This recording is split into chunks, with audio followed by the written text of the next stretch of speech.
We are now recording. Perfect. I always have somebody that reminds me, which is great because I almost always forget to turn it on until like 10 minutes in. So with mushrooms, like I was saying, you just want to take a damp cloth or a paper towel and just rub them down. You don't want to run them underwater. These are like little sponges. They'll just suck everything up, which is no fun, when you're working with mushrooms, because half the time they taste better when they're not super watery. So I actually did an article about growing mushrooms for our newsletter was it a summer ago? Maybe 2 summers ago at this point. And the tip that I was given from the mushroom growers was that you want to start cooking your mushrooms in a dry pan, no liquid whatsoever. And then once they've once all of the water has evaporated from them, then you can add your olive oil or your butter or your mixture of the two. And that's when you get a really good, nice browned mushroom. But we're not really looking to brown these, so we're not super worried about it. Just don't rinse them underwater. You could remove the gills if that is something that you want to do. So the gills would be, these flaps on the inside. You can remove those with a spoon. I say, why waste it?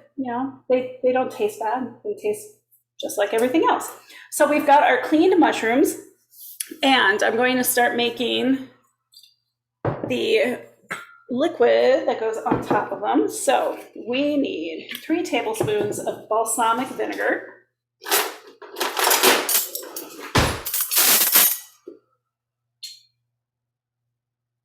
1, 2. All right. Now we got somebody coming in. I am going to go ahead and change my view. So there we go. You can see my workstation a little bit better now.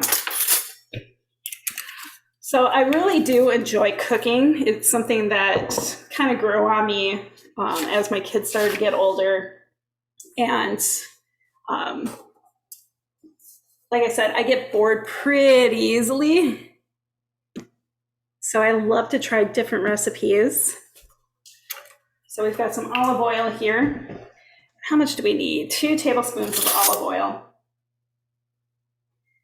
And the reason I love cooking rather than baking is because you can eyeball this. It doesn't have to be exact. And in fact, I think I'm going to double because these mushroom caps are pretty darn big. So we're just going to add more of everything. With baking, you really do have to be exact. And that kind of drives me crazy, to be honest. But with cooking, there's a lot more leeway. And you can definitely adjust to your own preferences and tastes, which I feel is a lot more fun. Okay, so now we need, half a teaspoon of cumin, which is actually going to be a full teaspoon since I'm doubling. So when I do these cooking classes, or when I used to do these cooking classes in person at the co-op, I would make them for the class, and we often had a full class, which would be 20 individuals, because that's as large as our classroom can get. And so oftentimes I would have to triple the recipe. All right, we need a half a teaspoon of smoked paprika.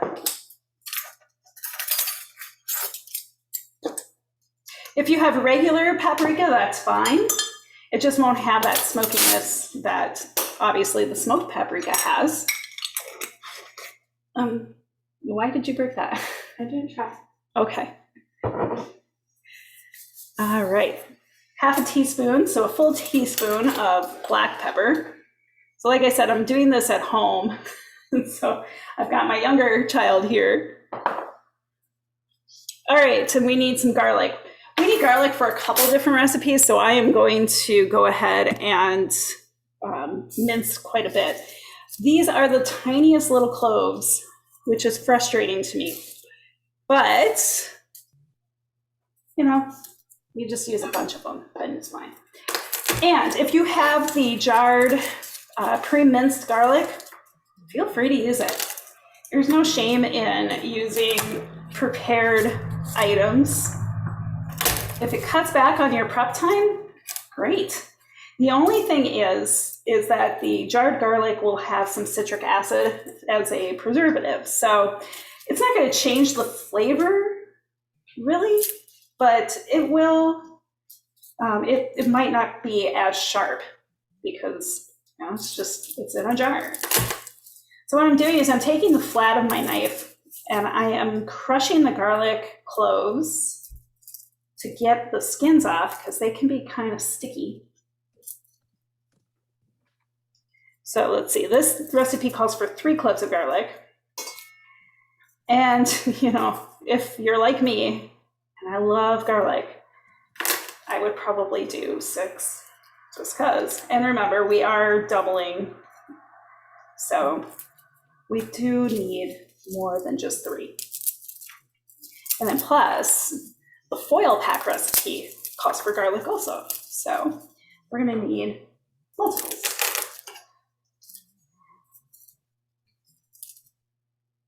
And I don't do garlic presses. I've heard that there are awesome garlic presses out there that really get the job done. But as far as I'm concerned, the one I have, I just end up having to chop the garlic more. And then now I've got 2 things I have to clean versus just having my knife. So that's why I don't really do garlic presses. But if you have one and it's awesome, go for it. No big deal. All those fun gadgets, right? I could spend several, well, okay, let's not say several. I could spend an hour in a cooking gadget store just kind of dreaming of, you know, what different things I could make with all of the tools, all of the things, and they have some really neat stuff. Okay, I'm gonna get rid of this. All right, we got some more folks joining. Maybe, there we go.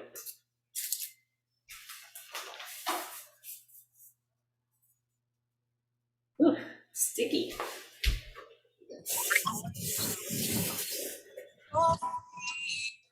Okay, there we go. Okay, so we've got our cloves of garlic. And when you're doing the pressing with the side of your knife, half the work's already done because they're already kind of smushed and cracked and just ready for you to dice up. So I've got my big chef's knife here, which I keep nice and sharp. I have a honing blade, and yeah, a dull knife is a dangerous knife because the chances of trying to cut something and having that knife slip increase tenfold when it's not sharp. So you want to make sure you keep your knives in good condition. So I'm just moving this around, keeping the tip of my knife on the cutting board. And then if you notice, I've got my thumb and, well, thumb and finger on the blade of the knife. And that just helps keep everything a little more controlled. So if you're someone that is, you know, nervous about big knives, practice. That's really what it takes. And I evidently forgot to put a towel down because my board is slipping everywhere, which is not fun. Okay, so roughly 6 cloves of garlic. Small cloves. We're gonna just do a little bit more. Okay, and then I'll save the rest for the foil pack recipe. So that's just gonna sit there for a little bit. Go wash my fingers again. There we go. Okay, for you latecomers, the folks who have just joined us recently, wanted to let you know why we're not outside barbecuing. We have kind of cruddy weather here in northern Minnesota at the moment. And my deck is in the middle of being prepped for staining because my oldest is graduating. So it's awesome, but it's a wreck out there. And so we're doing everything indoors today, and we're going to have a couple of different cooking methods. So be prepared. Okay, and then 1 tablespoon of, well, 2, because I'm doubling, of steak sauce. So we've got some A1 here. You don't need to use steak sauce. Oh, goodness. There's not a whole lot in here. We'll just keep going.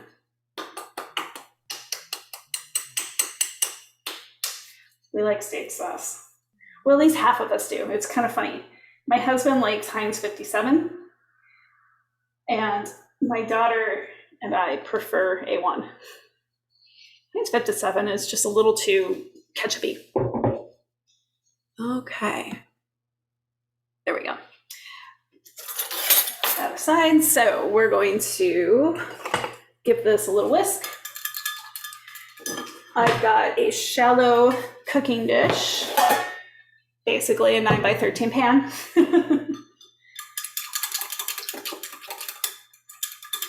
So anyway, if you wanted to omit the steak sauce, totally don't have to use it. It will change the flavor profile slightly, but not terribly. Okay, I'm just going to pour a little bit into the base of the dish.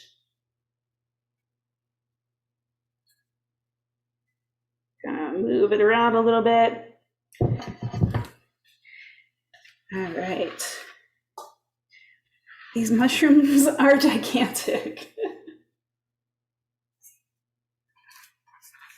I don't have enough room. I thought this dish would be big. Well, okay, it does fit, just not well. All right, and then just pouring the rest of our marinade on top of the mushrooms.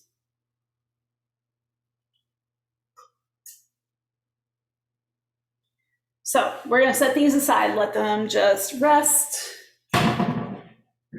And then I've got a George Foreman grill that I'm gonna cook them in. So there's your barbecue. Okay. So let's clean up just a bit. Next, I think we're gonna go ahead and put together our foil packs and get those cooking, because those I'm going to bake since I can't use the grill. We're going to bake those. Our pineapple recipe, which is coming later, we are going to broil that. So, oh, I was going to show everybody this. So I found this garlic in my fridge. This, unfortunately, is really not, it's no longer edible. Once it starts to sprout like this, it gets really bitter. So if you ever have garlic that looks like this, compost it, give it back to nature. All right. So let's see. Foil packs are next. We've got halloumi cheese. So this recipe is vegetarian. It is not a vegan recipe, which is great. You know, I didn't really intend for this class to be mostly vegetarian or vegan.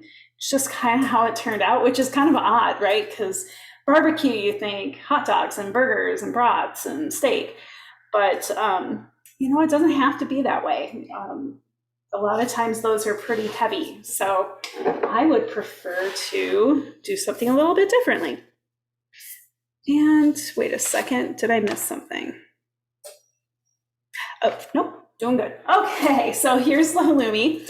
And halloumi is a grillable cheese, meaning that it doesn't melt and fall apart, like it doesn't spread. It stays in its form. And it's kind of a squeaky cheese, so similar to cheese curds, but it's delicious and it's a lot of fun because you can just throw it straight onto the grill and cook it that way. So I'm gonna open up our package. I'll be right back.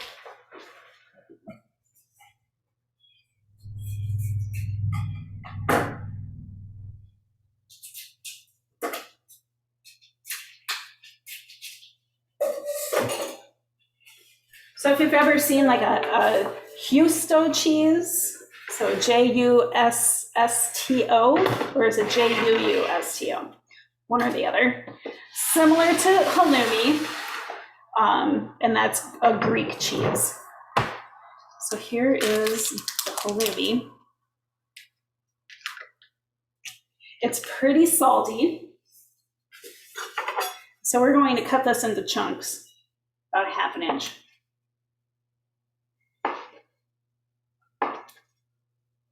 You can hear it squeak when you cut it too. It's kind of funny.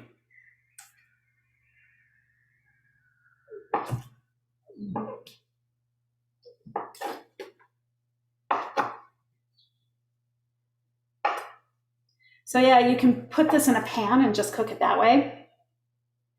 It's really interesting and different. So any grocery store that has a pretty robust cheese section will have halloumi.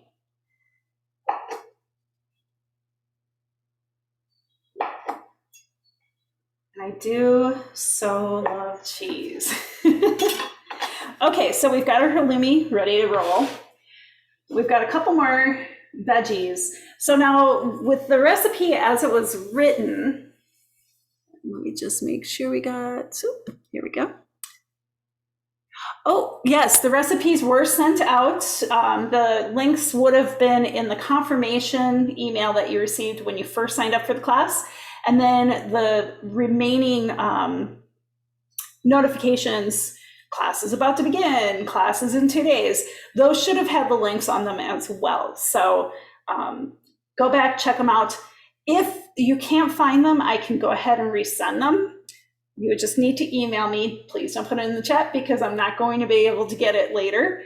But my email address, and for those who would maybe like to have the recording sent, is J as in Jennifer, Gilbertson, GILBERTSON, at Whole Foods, so WHOLEFOODS.coop, so .coop. All right, so like I said earlier, I like to cook because you can change up the recipes. You don't have to be super exact. You don't have to follow all the directions to the T like you do with baking. So I'm going to modify this recipe slightly. Oh, look at that. We've got a little baby pepper in there, 2 baby peppers. So I've got this beautiful red bell pepper, 4 chambers on the bottom. If you can see that before I started cutting, there were 4. That is indicative of a female pepper, which usually means, wow, there's even more in there. Usually means that they have more seeds, but they tend to be sweeter. So yeah, we got bonus green pepper in there too. Here we go. Okay.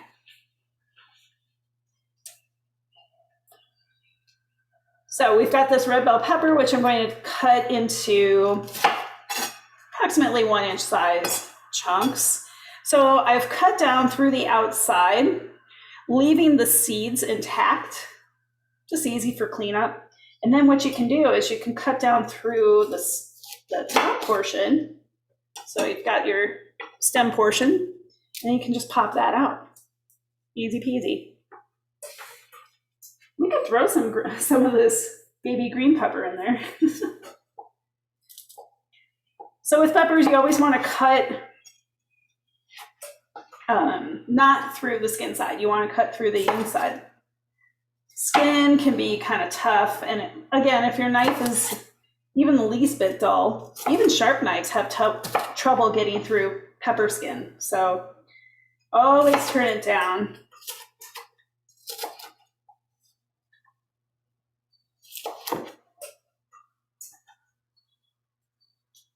Okay.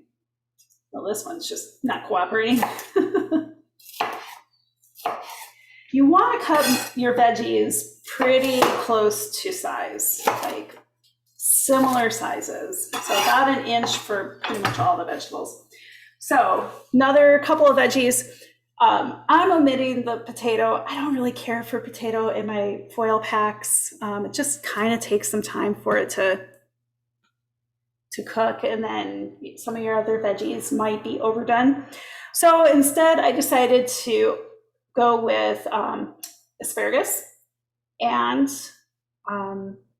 some yellow squash or summer squash.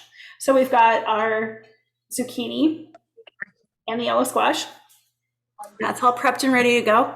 I figure nobody wants to watch me cut vegetables for an hour. So I already did a lot of the prep. All right, so if you were here a minute ago, you heard me admonish my younger daughter for breaking my asparagus because I had plans to show you guys. But it just happened, she said. So I've got this beautiful purple asparagus from the co-op, and it's pretty darn thick. But asparagus has a trick. You just bend it. And where it breaks is where it goes from being tender to being kind of, difficult to chew and kind of woody. So we can save this. Another thing that you could do is you could take a peeler and peel it to get to the center, and then that would help too.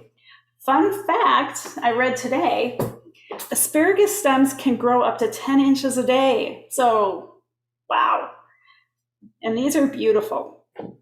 So we're going to just chop these. Like I said, I've already prepped most of this. So we've got it all in the bowl. So I've got green asparagus, purple asparagus, and onion. So now we've got some herbs that we have to chop. So this recipe calls for fresh basil, fresh parsley, and fresh rosemary. I'm running out of room on my boards. So we've got the fresh rosemary. And how much do we need? 1 1/2 tablespoons. So with the rosemary, what you do is you take the top of the stem, and you just run your fingers down, and that pops off all of these beautiful little, and lack of a better word, leaves.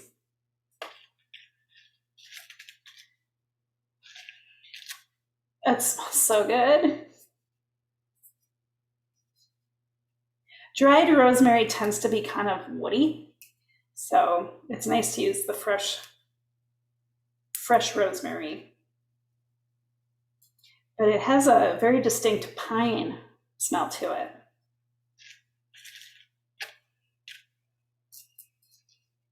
In fact, I might take the leftovers and just put them in a pot of boiling water on my stove and just make the whole house smell like this because it smells so good.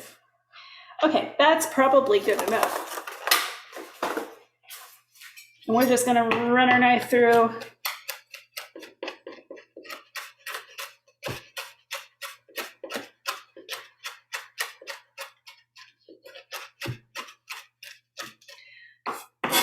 Using, well, to be honest, any kind of spice when I first started cooking was really different for me. My mom was an excellent cook. She was a scratch maker, but she didn't use a whole lot of different spices.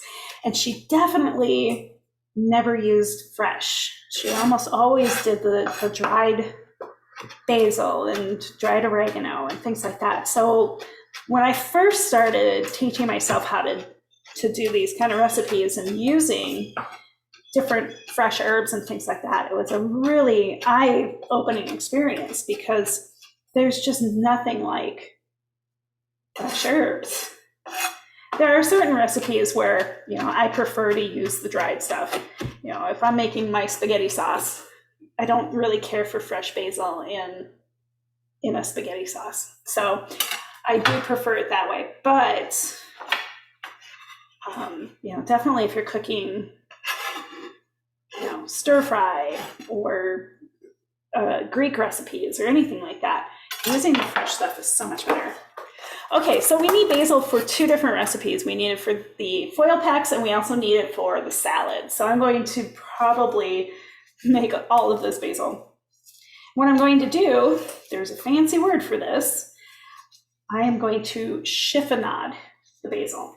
So what you do is you take your leaves, you line them up.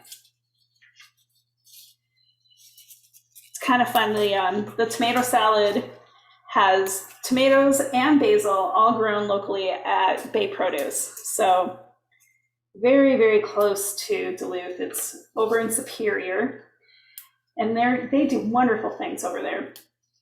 Their staff is mostly folks through the Challenge Center, which hires people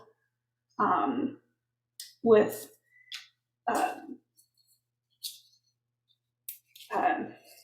how do I want to say it, with differing mental capabilities. And so it gives them jobs and gives us some beautiful fresh tomatoes and peppers and basil, all sorts of things. Okay. So what we're going to do is we're going to take this little bunch and we're going to roll it up into a little bundle. The channel name for YouTube is the Whole Foods Co-op channel. So I will have everything downloaded probably early next week. So we've got our little bundle. You're just going to start at one end and just make small chops.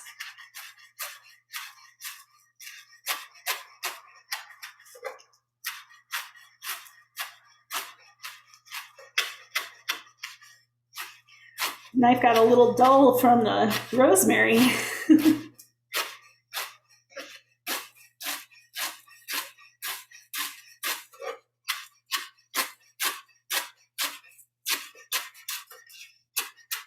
So just walking your fingers down, keeping them away from the blade. Obviously, nobody needs to hurt themselves. Happens all the time though. Still happens to me. But I've gotten a lot better at talking and chopping. Used to be, I'd have to put my knife down whenever somebody talked to me. Okay, so here we go. Chiffonade basically just means little ribbons. So we've got our fancy French term for today. So we're going to need 3 tablespoons of that. We got a couple pieces that are still pretty big though.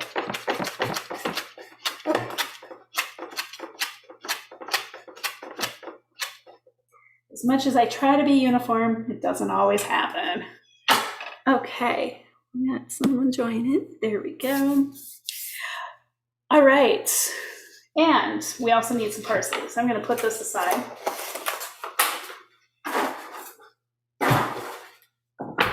So I've got some flat leaf parsley here. I prefer to the curly kind, just because. Okay, and how much? 1 tablespoon, so that's not too much. I'm not the biggest fan of parsley, to be honest. This is the one fresh herb that I'm kind of like, I need a towel. This thing's going everywhere.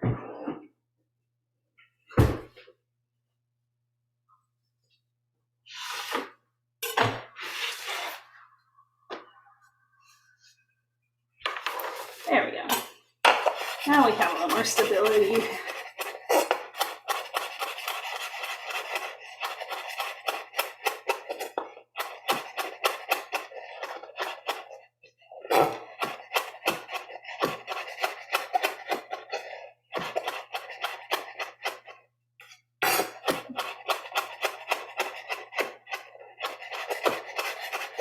However, I do like the aesthetic of parsley when it's added to dishes at the end, because it just makes it look pretty, you know, add that little brightness of green. But when we go to make the chimichurri for the portobello mushrooms, I decided that I was going to use cilantro instead. So I am not making a traditional chimichurri in that respect. I'm going to be doing something slightly different. Okay, so we have got everything we need. Here's our walnuts. I did those earlier, so we can start building our foil packs.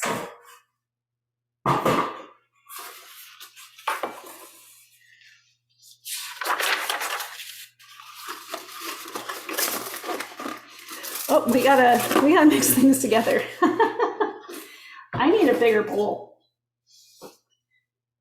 So we're gonna put in all of the halloumi.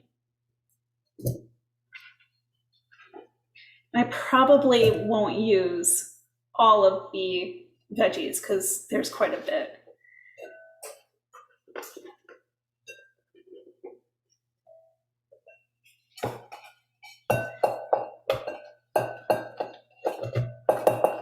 So zucchini, yellow squash, and over here we've got our asparagus. You know what? I'm going to do something a little bit different.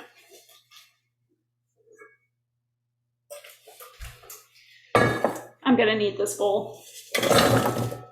So we're gonna do this. There we go. That'll make things a lot easier, right?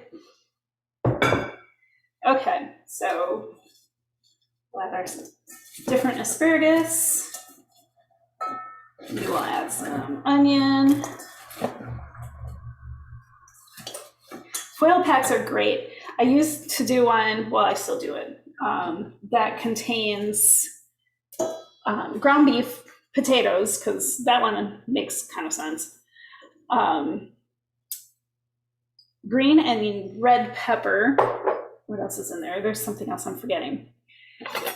And ground beef, I think I said. And you just wrap it all up and you pop it in the oven for a little while and then you've got dinner. Oh, some cheese. Yeah, cheese.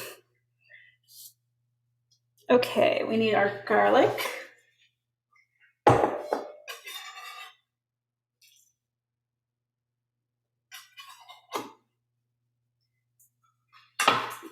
Salt and pepper.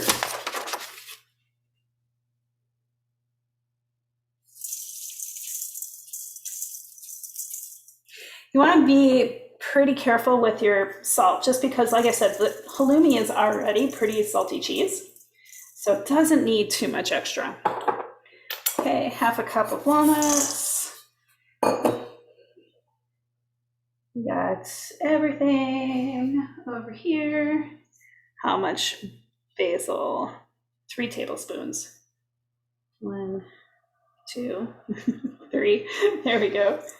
And then the rosemary. And this is all going to get mixed up.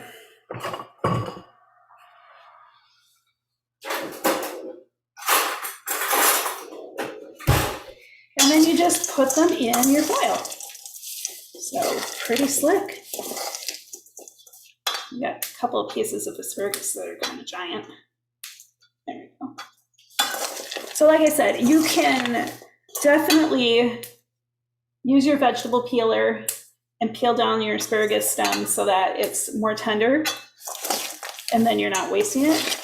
You could also, and this is true for all of your veggies, including onion skins, the pepper tops, you can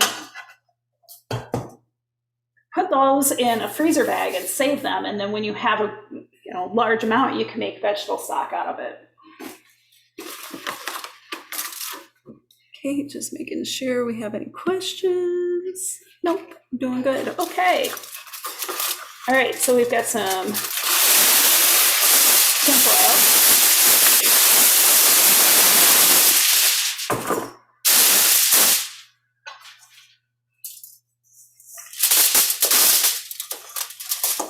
So I kind of want to, a little bit of everything in here. I don't want to be missing out on anything.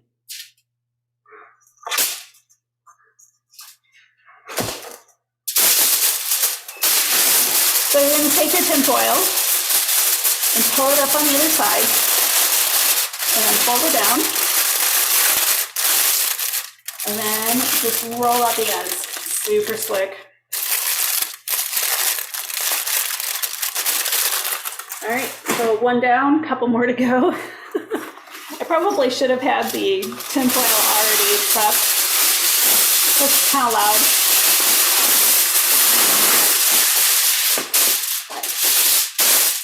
I think we'll be okay, right?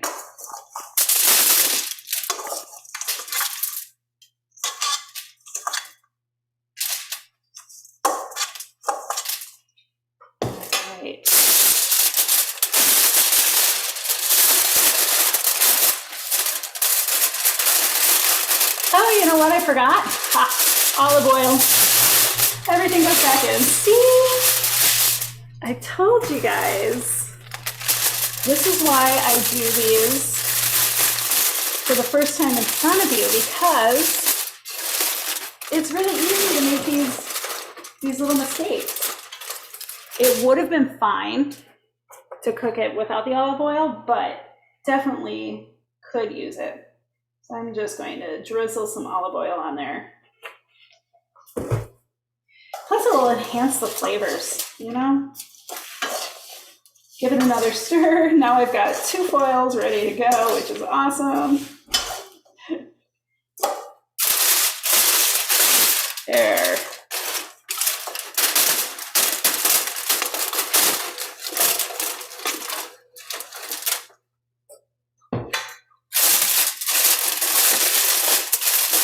So the recipe says it makes 3 servings. You could probably get by, you know, having 4 servings. Again, pretty customizable.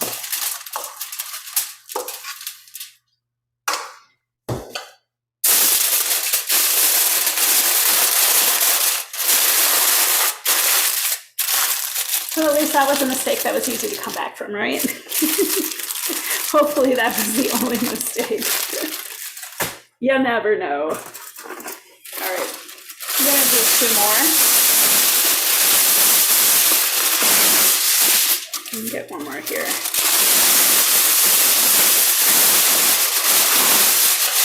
There we go.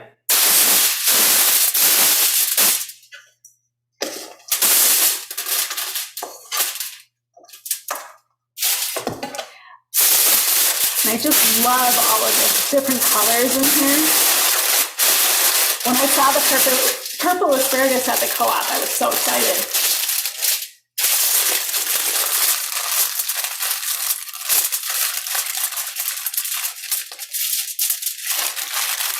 Doug, I just saw your question, and yes, you can get the recording at a different time.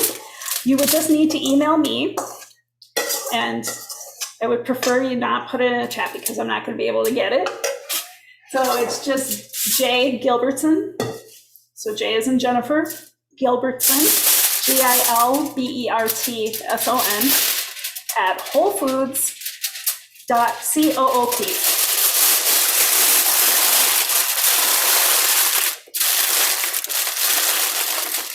Okay. So here they are on the tray. We're going to pop them in the oven. If I were grilling these, it would be on a medium heat, and we would grill them for 15 to 20 minutes.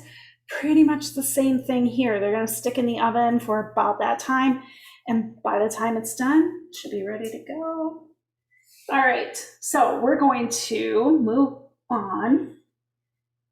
I'm going to rinse this out. Maybe I don't need to.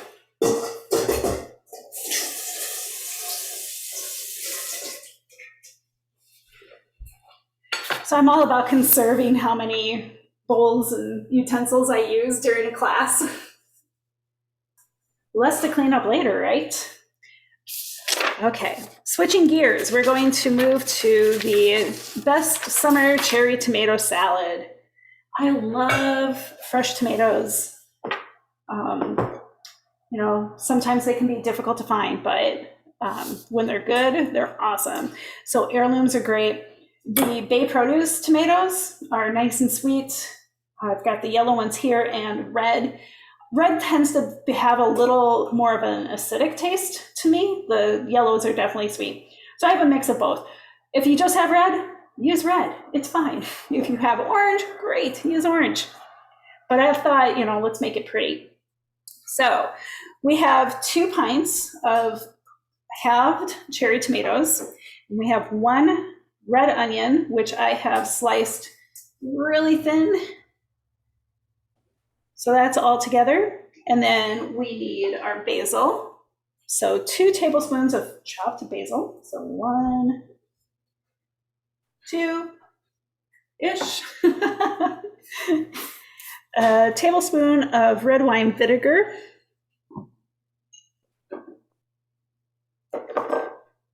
So this is kind of an eyeball thing. So we're just going to do that.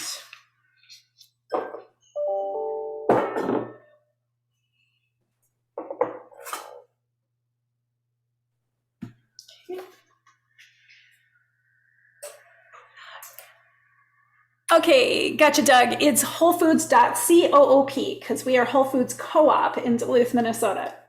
Okay, and then we've got olive oil. We need 3 tablespoons of that. So it's more olive oil than vinegar. Choose a nice quality olive oil. You want to make sure that it's high quality, extra virgin, cold pressed is fine, but you want a nice fruity flavored olive oil. You don't want something that's heavy or bland, right? Okay, and then salt and pepper to taste.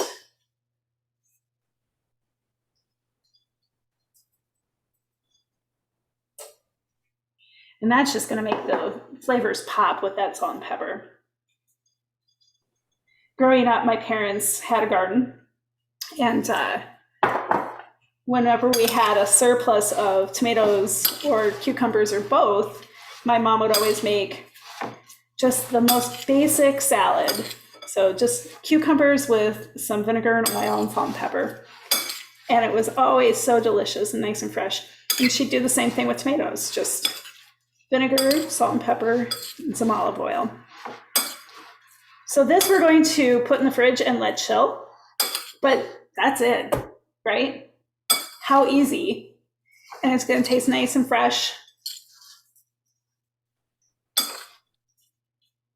Okay. So stick that in the fridge.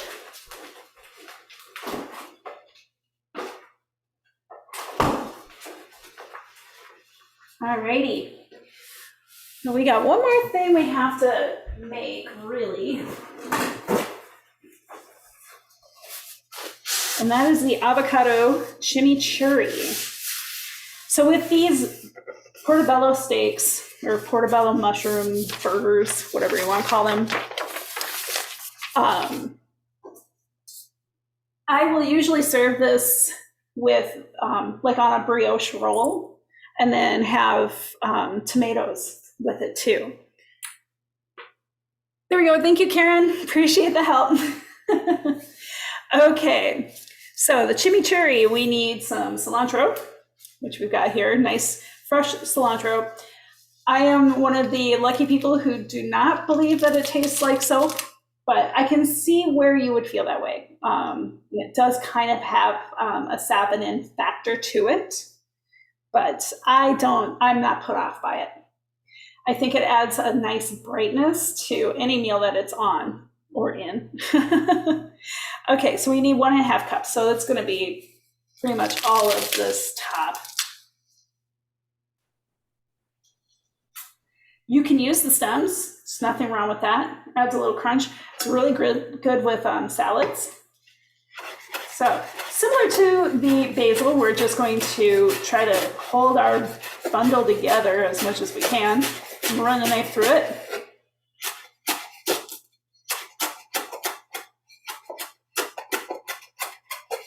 And like I said, if you like parsley, go ahead and use parsley for this recipe. The two are pretty interchangeable.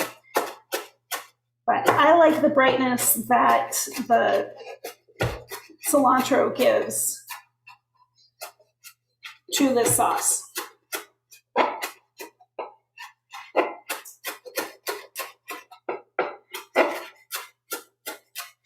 Okay, that looks pretty darn good. I gotta figure out what bowl I'm gonna use. we'll just use this one after I rinse it out. And we'll do this one.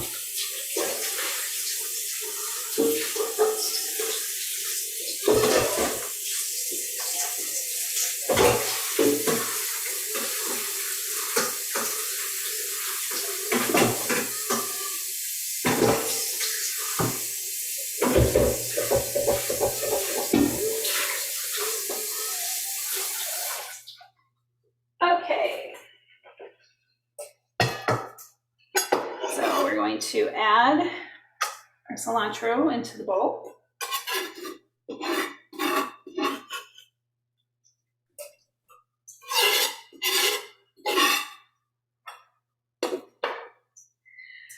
Okay, so we need our, we need more garlic. Well,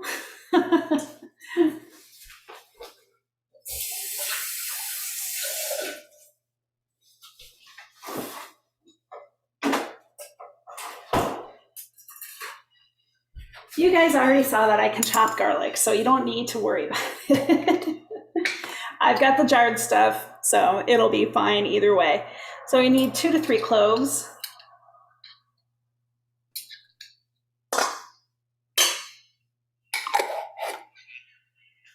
And I usually buy my garlic with or in olive oil, just kind of my personal preference, but you can buy it in water too. Okay, so the recipe calls for shallots, which is in the onion family, tends to have a sharper flavor or a sharper smell, and then kind of more of a mellow flavor. So we didn't have shallots at the co-op right now, kind of weird. So I just took a little bit of extra red onion and just minced it really fine. So let's see, how much do we need for that? 1 medium, so about a 1/4 cup. That's probably about a 1/4 cup. Again, not really worried about it. If we go over, it's fine. Okay, 2 tablespoons of olive oil. So back to our olive oil. 1, 2-ish. Red pepper flake for a little bit of heat. And for this one, we need 1/4 teaspoon.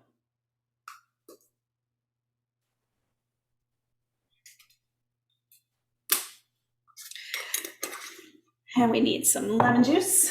So I've got a lemon here. If your lemon is kind of hard, difficult to juice, you can roll it on the countertop. That helps break up the pulp, makes the juice a little bit easier to access.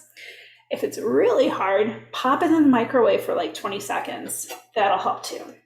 So we've got our lemon here. And just so I don't get any seeds in there, we need 2 tablespoons. So use a sieve to get those to not fall into our dish, which is good because there's like 10 seeds right here on this 1/2 alone. And what this is going to do too is it's going to help keep those avocados nice and green. So the citric acid in the lemon will help preserve the greenness, so it won't get all brown and gross. Okay, that's pretty good there.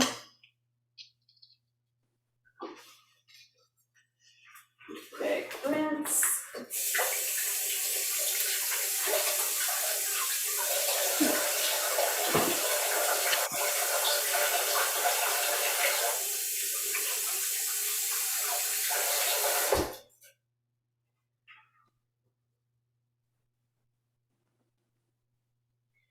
And salt and pepper. 1/2 teaspoon of each. Then last, we've got our avocado. So avocados, you can tell they're ripe. They have a little bit of give. So if it's rock hard, you're gonna have to put it with some fruits and let it ripen a little bit more. Also, you can tell if it's good when you peel off the navel, so where it was attached to the tree. If it's a nice light green on the inside, then you know it's good. If it's brown or if it's missing its navel, you kind of want to avoid it because chances are it's not going to be, it's past ripe. It's overripe at that point. Fun fact, avocados do not ripen until they're picked. So farmers can leave them on the trees and just let them sit until they're ready to fulfill orders. So we've got the pit here. I'm gonna take my knife, get that out. Be careful doing that. I have a friend who has had to get stitches from doing that. So there's a couple things you can do. You can peel your avocado, which just peel the skin off like that. I like to hold on to it and run my knife through it. You can also take a spoon and just dig the pulp out. Either way, or any way. See, I peeled it, and now I have a chunk that fell out. That's gonna go in the sauce. So if you find that your chimichurri is a little on the dry side, add more olive oil to it.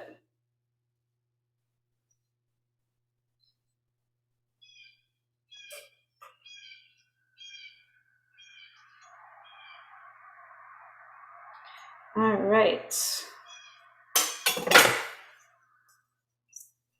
So I'm just going to take my spoon and dig out. And there we go. This is excellent on chicken. So if you have like kind of a Mexican theme night, this chimichurri would be really good on that. Okay, so now we're just going to stir it up. You just want to be gentle with it so that you don't break up your avocado or bruise it or anything like that. If your avocado is too ripe, then you're going to get kind of more of a guacamole kind of situation there. It'll still taste really good though, so don't let that dissuade you. Use those avocados. Nothing is worse than when I find an avocado that has been sitting around too long and I forgot about it and now it's past being able to use. You can freeze avocados. You got to prep them first. So you want to get the skin off, but then you can freeze them in freezer bags and have fresh avocado whenever you want it. Usually do that when we have a good deal, like, you know, several for a couple dollars. Okay. So that is the chimichurri. And that's going to go on top of our portobello steaks. We got to cook those steaks though. They've been sitting around for a little while in the marinade. So it's not like they weren't busy doing what they need to do. So, okay, everybody doing all right? We got somebody coming in. So I'm just gonna try to move these around a little bit. There we go. Just to get a little bit more of that marinade on them. And then, like I said, we've got a couple different cooking methods that we're doing tonight since I can't be outside with the grill. So these are gonna go in our George Foreman, which should be fine. I might not be able to fit them all at once though.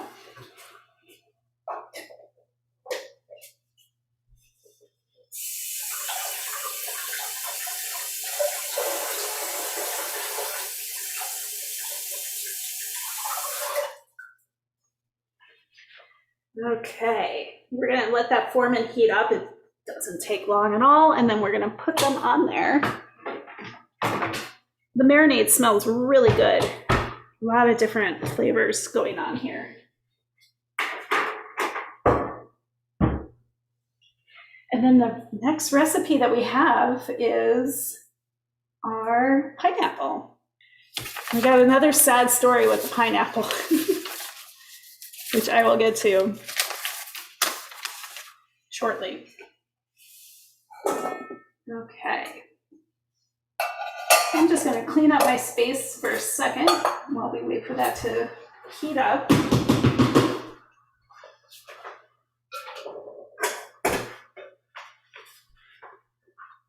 So yeah, I usually do the shopping for these classes the day of, so everything is fresh. However, I do check the floor to see if we are maybe running low on certain things. And we're in the middle of getting our next edition of our newsletter, our quarterly newsletter put together. And so I did not have time to check on things. And when I went to buy things today, our pineapples were super unripe, like really, really hard. And we were out of portobello mushrooms at one location. So luckily we have prepared pineapple. It's a hack. And then the other location had the portobellos. So I was able to get what I needed for the most part. So we're not going to be doing the pineapple rings for this recipe. Instead, I've got pineapple spears. So, but won't affect the flavor whatsoever. Probably tastes better than the unripe pineapple, right? Okay, so George is heated up.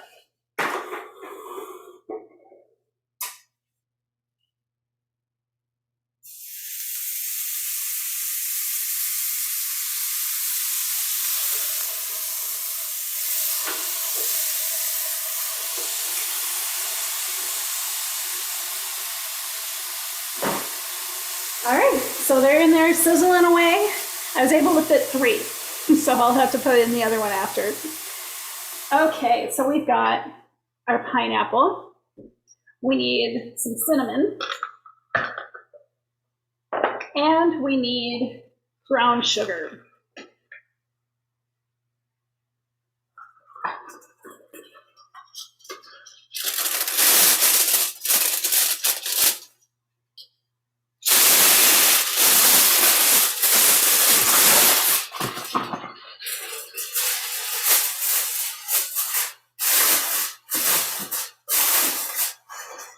Like I said, we are going to broil this recipe. And sorry, just trying to find a bowl to use. Need something a little on the bigger side. Here, this will work.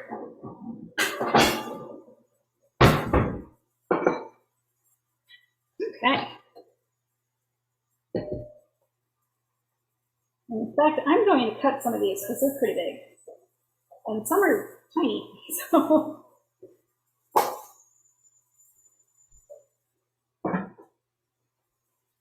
So the mushrooms don't take very long at all. You don't want to overcook them.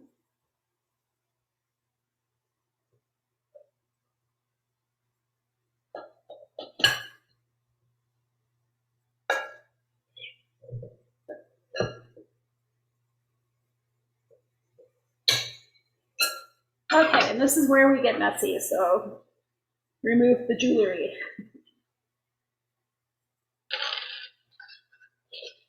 So 2 teaspoons of cinnamon.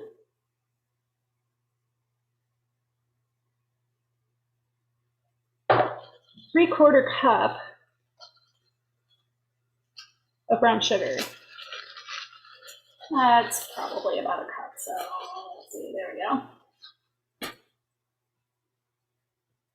And you're just going to mix it around with your fingers or a spoon. But you want to make sure that everything gets covered in the mixture.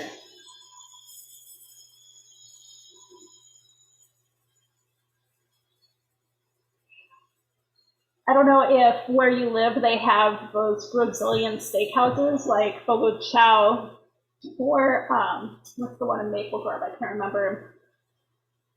It's with an R. But anyway, they have it's an all-you-can-eat situation, and it's just tons of different kinds of steak and fish and chicken and all sorts of different things. And they come around to your table and they serve you, and they have the swords and they cut everything off of the spit, basically. But they serve pineapple, and it's amazing. And it's something that my family looks forward to whenever we go to those kinds of restaurants, which, since we moved up here and there isn't one, we haven't been to one very much lately. Okay, so the pineapple is ready to go. I'm going to put it on the pan.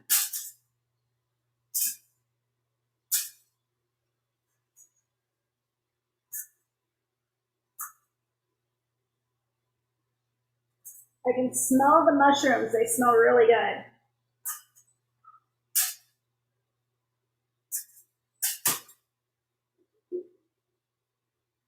All right.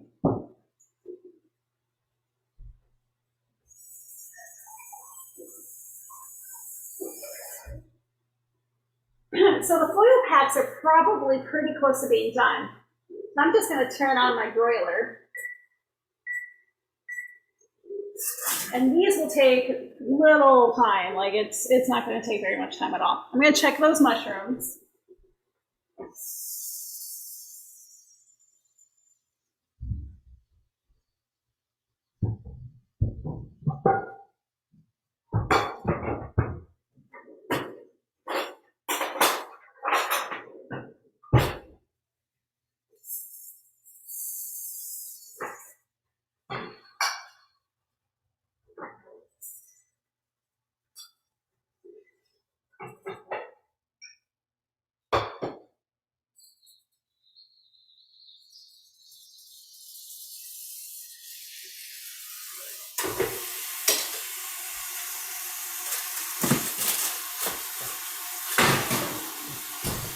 So the foil packs can stay in there while we broil the pineapple.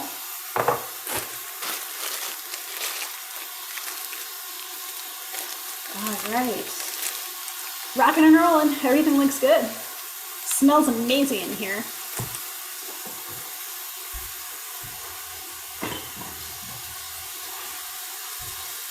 This class is going fast, I think, because there was a lot of prep that was done early.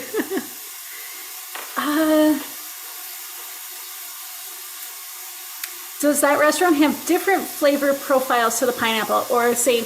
It's all the same flavor. It's just they spit roast it, so it's fire roasted, and it's just rotating, and so it's just got a smokiness to it. Okay.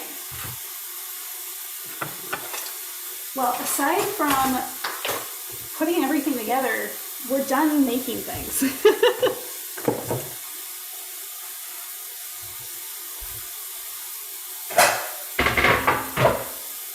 We've just got that last mushroom that's cooking at the moment.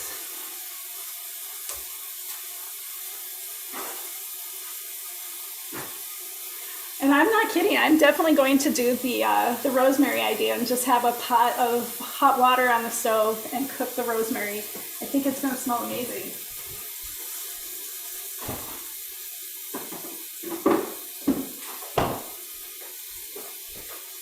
All right, just another minute or two. So here's the mushrooms. You can see they cook down.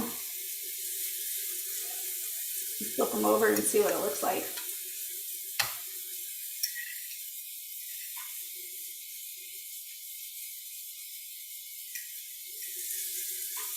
There we go. So even George has a little bit of grill marks to it, so that's nice. You get the experience. I'm going to need a plate.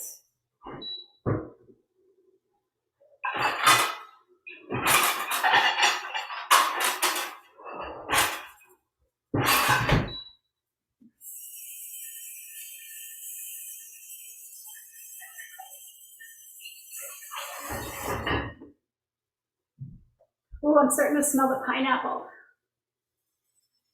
Let's see.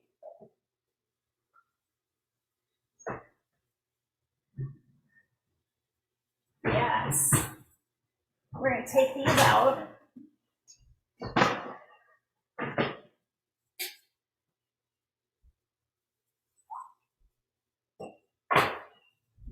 I think that last portobello is done.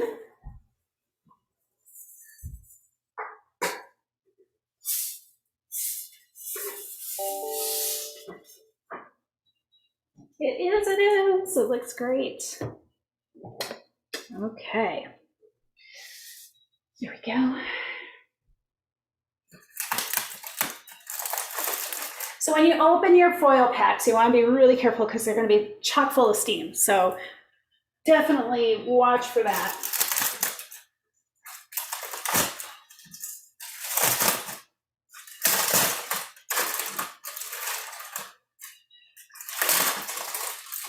Ooh, they look really good.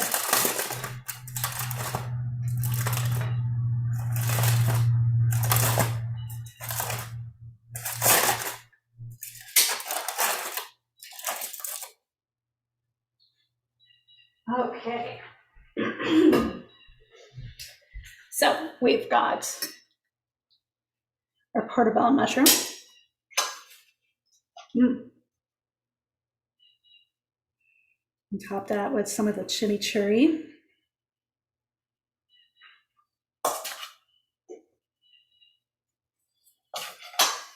And then we've got our foil pack.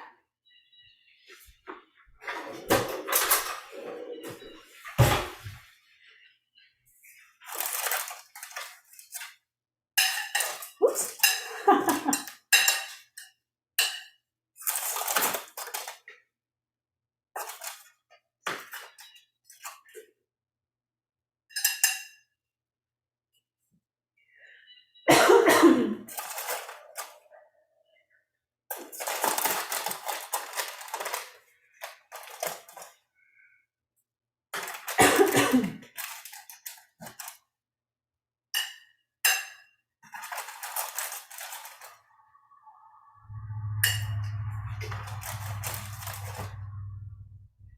Okay, and you can see here, here's the halloumi. It hasn't melted out of shape at all. Ooh, that was really good.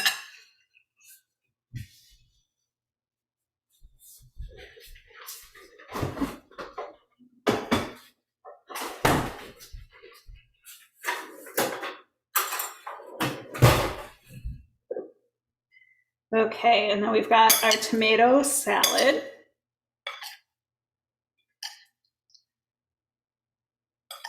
And again, you can modify this if you think one whole onion is too much, leave it out.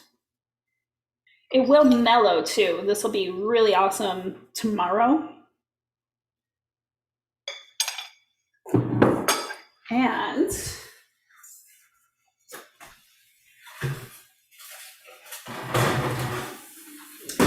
here is the pineapple. Pretty much dessert right there.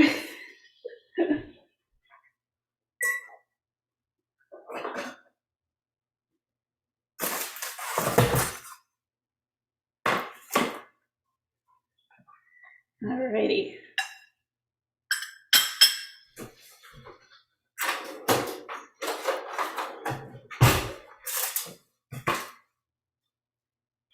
So that is it. There we go. We've got dinner.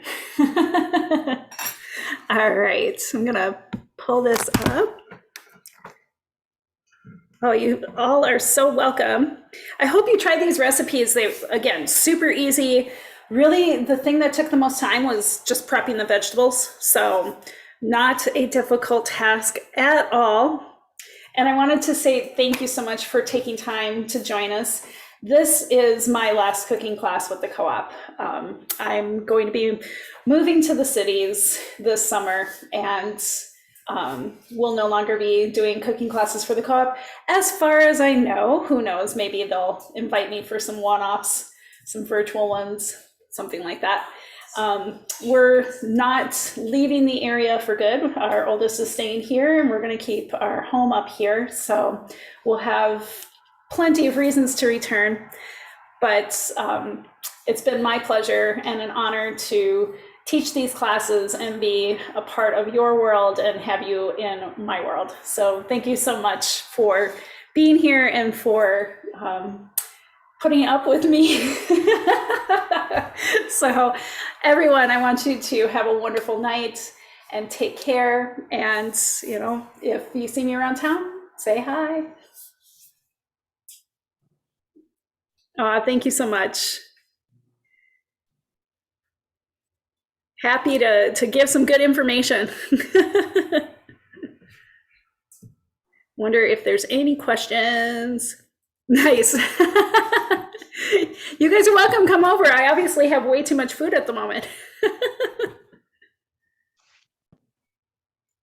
All right, everyone, take care. Have a wonderful rest of your night.